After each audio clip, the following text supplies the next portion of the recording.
desculpa pelo atraso, mas foi sem intenção. Olha, primeiro queria, eu não demorarei muito, mas queria sobretudo ter aqui 3 palavras. Primeiro, queria agradecer-lhes a oportunidade deste encontro, num dia que eu resolvi dedicar em grande medida à região centro e a Coimbra em particular. E como tenho sempre uma opinião muito positiva, muito saudável a respeito da imprensa regional, pedi a vossa colaboração, que desde já agradeço. Agora, entrando no fundo da questão, são 2 palavras apenas que queria sublinhar. Primeiro, tenho vindo nesta pré-campanha a visitar várias partes do país, a fazer vários encontros, a fazer vários debates e também a apresentar um conjunto de personalidades que têm tido a amabilidade de me declarar o seu apoio. E, a esse respeito, queria sublinhar com particular destaque a circunstância de ter o gosto de ter na minha comissão de honra da minha candidatura, um conjunto de pessoas de enorme qualidade e prestígio aqui da região centro e de Coimbra em particular. Destaco o Sr. Reitor da Universidade, que é uma personalidade independente, não uma personalidade do mundo da política, e a quem eu agradeço sensibilidade, o apoio que me deu. O Presidente da Faculdade de Direito, o professor Jonatas Machado, outra personalidade que é um prestigiado académico. São 2 apoios de 2 independentes que muito me sensibilizam, até por esta razão muito simples. É o reitor da minha universidade e é o Presidente da Faculdade de Direito, onde eu me formei. E, portanto, este toque afetivo também me sensibiliza. Mas várias outras personalidades do mundo académico e do mundo empresarial, uma parte significativa que são personalidades independentes. E eu acho que este é um facto importante para aqueles que às vezes entendem que esta candidatura é partidária. Não, esta candidatura é alargada e abrangente. A última palavra, que é talvez a razão de ser principal deste nosso encontro, é que eu estou também a começar a empreender o processo com vista à designação dos meus mandatários distritais. Como terão visto, até hoje não houve ainda nenhum nome anunciado. O primeiro mandatário distrital que eu resolvi escolher é justamente o mandatário distrital de Coimbra. Está aqui ao meu lado. É o professor João Nuno Galvão da Silva. É justamente o primeiro mandatário que anuncio. Nas próximas semanas surgirão outros. É o primeiro. E fiz esta escolha por 3 razões fundamentais. Primeiro, porque é uma pessoa de enorme qualidade humana. Porque é uma pessoa séria, íntegra, de caráter, com uma enorme generosidade e uma enorme solidariedade, um espírito altamente solidário. E eu acho que o aspecto humano e afetivo na política também contam e muito. Segundo, porque é uma pessoa com enorme qualidade política. Falo sobretudo porque é uma pessoa de princípios, de valores, com visão estratégica, com pensamento próprio e devidamente estruturado. E isto ajuda a elevar a qualidade da vida política, a qualidade dos protagonistas políticos e a qualidade da democracia. Em terceiro lugar, porque é um académico de grande prestígio. É, já nestes últimos anos, há vários anos, vice-reitor da Universidade, ontem feito um trabalho que todos reconhecem como um trabalho com grande significado, e, portanto, é um académico com prestígio em Coimbra, fora de Coimbra, em Portugal e fora de Portugal. E, se acrescentarmos a isto a juventude que o marca, é um outro fator importante na minha decisão. São as 3 razões fundamentais. Mas devo ser completamente franco convosco para acrescentar mais um pormenor. Foi por estas razões que eu fiz este convite ao professor João Nuno Galvão da Silva, a quem agradeço muito o ter aceitado ser o meu mandatário em Coimbra. Mas devo dizer que há uma última razão que também pesou na minha decisão. É também uma homenagem que eu faço ao seu pai e meu grande amigo, o professor Galvão da Silva, pai.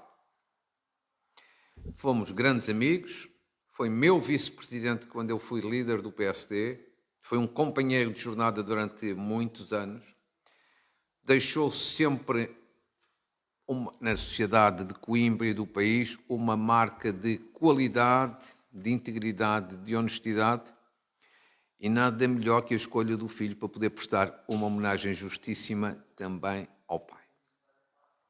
Posto isto, dizer-vos que estou muito satisfeito por ter sido o primeiro mandatário que escolhi, convite formulado, convite respondido positivamente, e acho que muito me sensibiliza porque dá credibilidade à minha candidatura, e eu acho que nós estamos numa fase da vida pública e política que temos que ajudar todos, na modéstia das nossas possibilidades, a elevar a qualidade da democracia e a credibilizar a vida política. Estou aqui a dar o meu contributo. Muito obrigado, meu caro. Se quiser falar, depois no final perguntarão aquilo que entenderem, se entenderem, evidentemente. Muito bem, deixem-me então cumprimentar a todos, em especial agradecer à imprensa aqui presente, a imprensa regional de Coimbra. Conheço tantos e tantos jornalistas de outras jornadas, mas sabem perfeitamente o grande respeito que tenho pelo vosso trabalho e até por isso um especial cumprimento e o meu pedido de desculpas pelo atraso que também a mim me é imputável. Podia começar também aqui seguindo um bocadinho o que o Dr. Luís Marques Mendes enunciou por 3 pontos para eu dar a cara naquilo que obviamente não hesitei.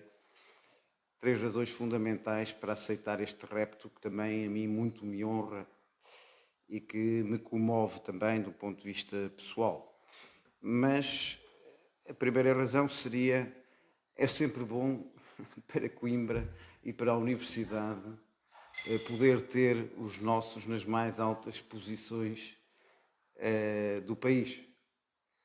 E digo isto não é por ser bom especialmente para Coimbra, que é ou para a sua Universidade, é porque será seguramente também muito bom para o país. E é sobretudo por essa razão que é também bom para Coimbra, como aliás a história da nossa vida democrática bem atesta.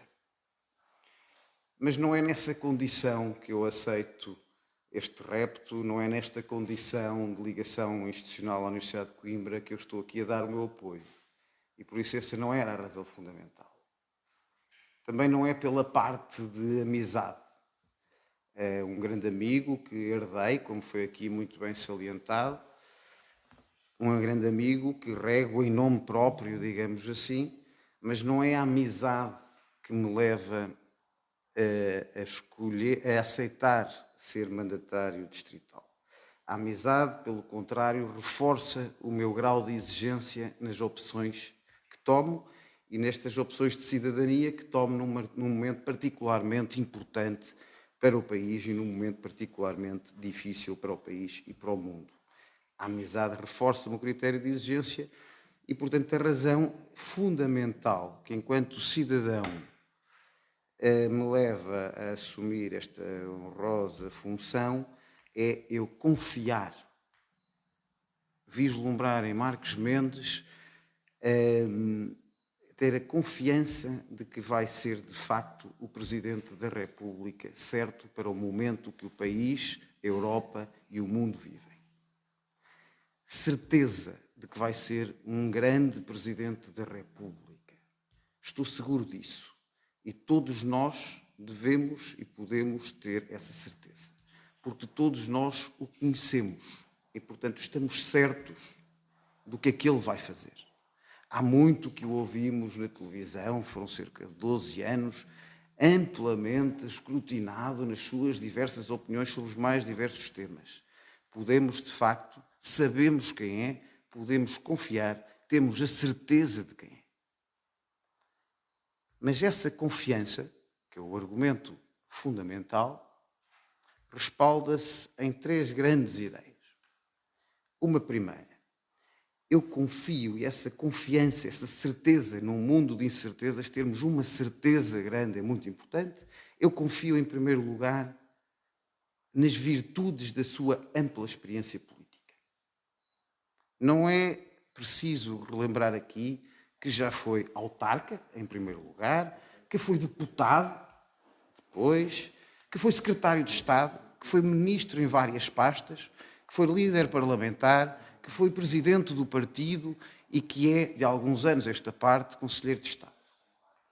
Tem não apenas o conhecimento de toda a política efetiva, de todos os atores políticos, dos meandros da política,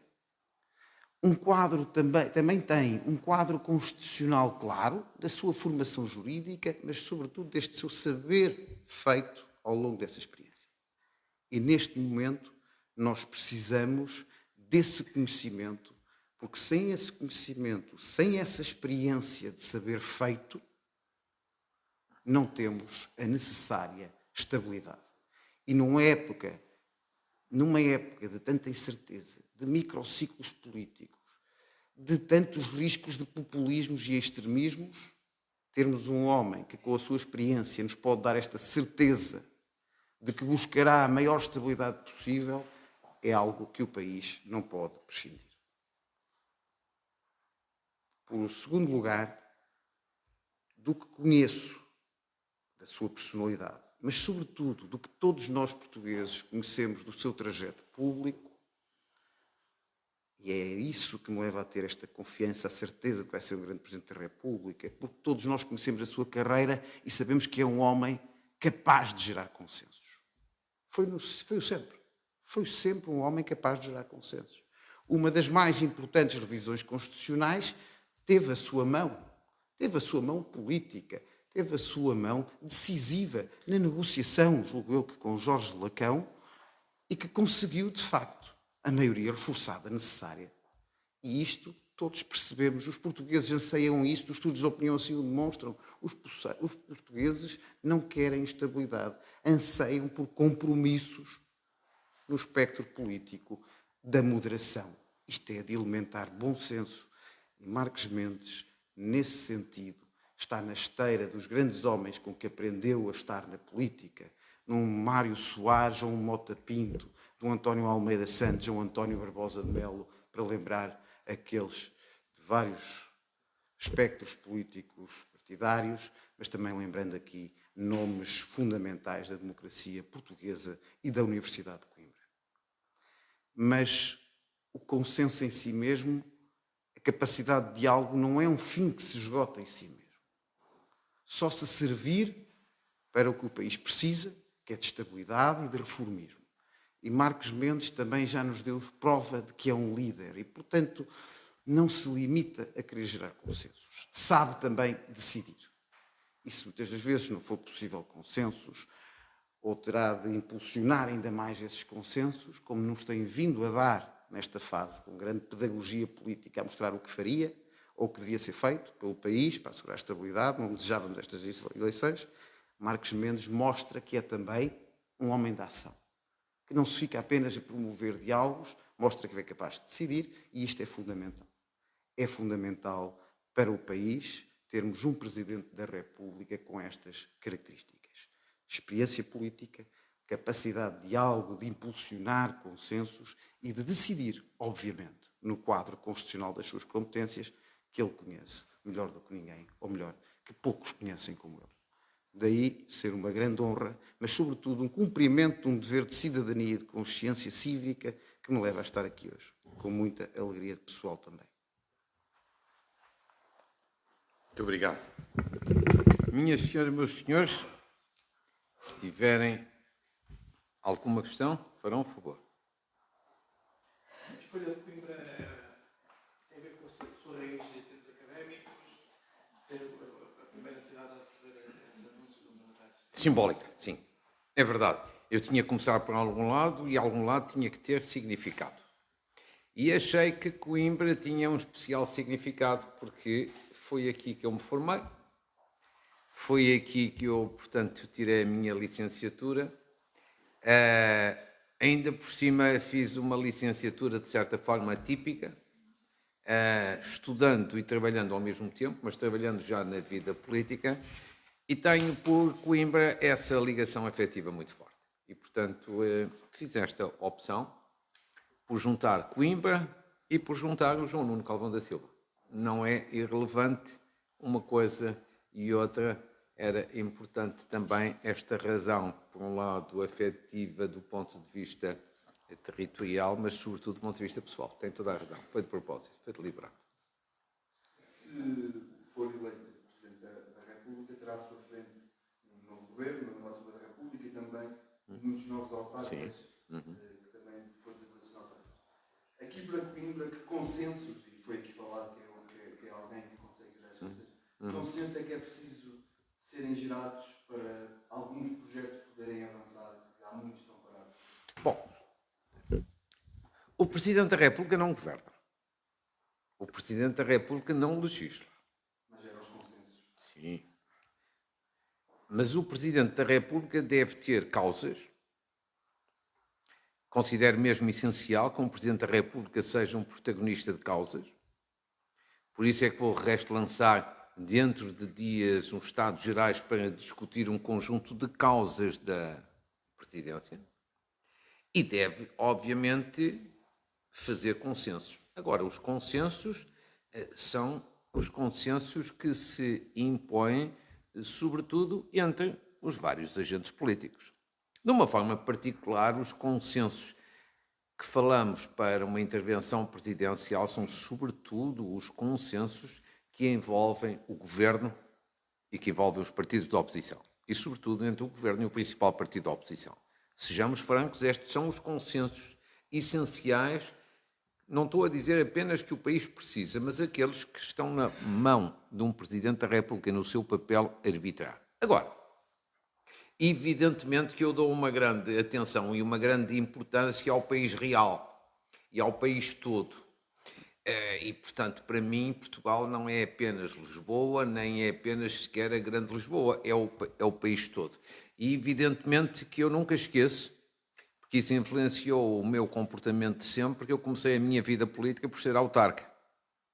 Logo em 1976, logo nas primeiras eleições autárquicas, tinha eu apenas 19 anos. Isso marcou-me para a vida inteira e, portanto, se for Presidente da República, como espero, nunca serei insensível às questões locais, autárquicas, da descentralização e todo o contributo que puder dar de mediação nesse domínio, obviamente poderei dar. Agora, não vou identificar neste momento causas em concreto.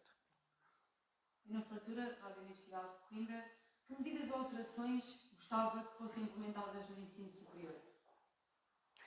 Quer dizer, eu não vou falar, um candidato presidencial e um Presidente da República não se deve preocupar com medidas em concreto, porque isso não é a ação do Presidente.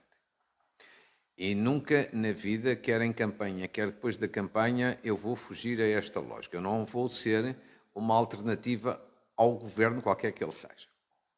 E, portanto, as medidas toma o governo.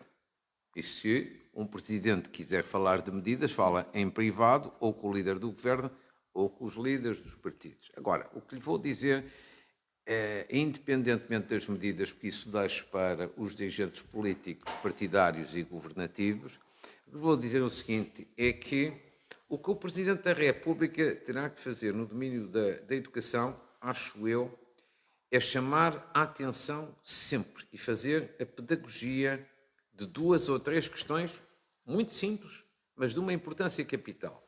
Primeiro, no mundo cada vez mais competitivo em que vivemos, porque o mundo está incerto, mas também está mais competitivo e exigente, a educação tem um papel cada vez mais importante.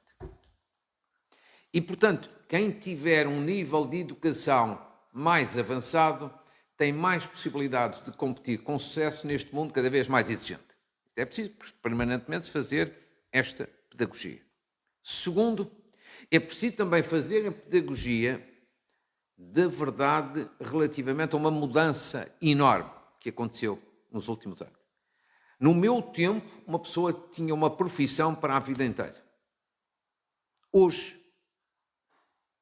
qualquer pessoa que entra agora no mercado de trabalho vai provavelmente exercer 2, 3, 4, 5, 6 profissões. O que significa que a importância da educação de base é mais importante ainda. E a importância da permanente formação e requalificação, essencial. Terceiro, temos ainda muito a fazer neste domínio. Há que reconhecer, todavia, que nestas últimas décadas Portugal deu um enorme salto em matéria de qualificações. Deu um enorme salto. E neste enorme salto é preciso saudar as políticas de vários governos, mas é sobretudo preciso saudar o trabalho notável que foi feito nas escolas. Seja nas escolas do secundário, seja no ensino superior. E é preciso prosseguir e aprofundar este trabalho, e a melhor forma de ter um contributo prático é este. Temos que ter no domínio do ensino, seja básico, secundário ou superior, uma grande atratividade, uma grande motivação, sobretudo da parte dos professores. A minha mãe foi professora. Desde muito novo eu percebo a importância de ser professor, seja no ensino básico, secundário ou no ensino superior. E não conheço nenhuma forma de sucesso no domínio da educação que não passe por os professores serem bem tratados, ter um estatuto cada vez mais elevado, do ponto de vista salarial, mas também do ponto de vista social. E, portanto, esta credibilidade dos professores ajudará muito a elevar o nível da educação. Aqui tem 3 das minhas principais prioridades. O doutor já divulgou alguns nomes. Diga. O doutor já divulgou alguns nomes que fazem parte, digamos, Sim. da equipa de apoio. Certo. Ficamos por aí ou tem mais? Não ficamos por aqui. Esta é uma primeira fase, mas onde surgir mais no futuro. Sim. Mas vamos fazer uma coisa de cada vez e haverá muitas outras oportunidades para falarmos de outros nomes também. Doutor, e qual vai ser o formato dos Estados Gerais a que ele viu? Primeiro terá uma duração de sensivelmente 4 meses, vai daqui até ao verão. Portanto, abril, maio, junho e julho. Segundo, teremos 12 a 13 causas a debater. Questões como a ambição económica, questões como o combate à violência doméstica, questões como a coesão territorial, questões como a concertação social.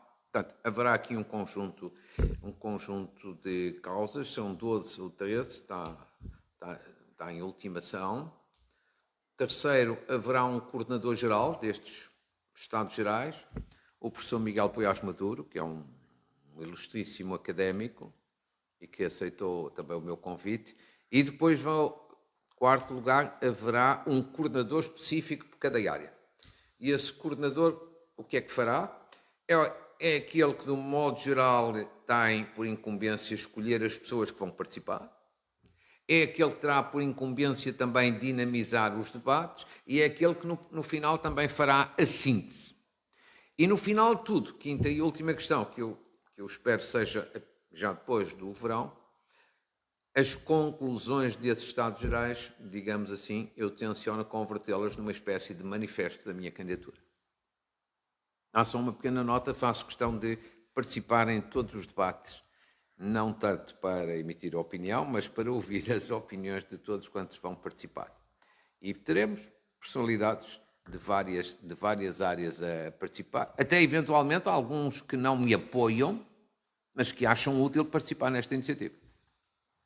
Os Estados Gerais espalhados pelo país. Essa parte não está ainda resolvido. Ainda não Terá resolvido. paragens na altura das campanhas eleitorais. Diga? Terá paragens, não se dirá na altura da campanha eleitoral para as legislativas e também para as autárquicas. Autárquicas já não será. Não, as autárquicas que é só em setembro, em princípio, já terão terminado, mas tentaremos fazer todos os possíveis para que não haja sobreposição com as iniciativas fundamentais das legislativas, sim. Sobretudo o período eminentemente de campanha eleitoral, que são ali 2 semanas, 20 dias. Sim. Tenciona durante essa campanha, isso agora que os Estados Gerais Sim. tenciona durante a campanha legislativa afastar-se um pouco dos holofotes para que o país Sim. somente nessa. Sim, na campanha eleitoral propriamente dito, sim, não tenciona fazer iniciativas e sobretudo iniciativas mediáticas. Mas também se fizesse, a cobertura mediática seria praticamente nula, porque evidentemente que os senhores e a comunicação social em geral vai dar atenção às legislativas. Portanto, é normal. É o bom senso. É o bom senso. Está certo? Obrigado pela atenção. Tá? Obrigado.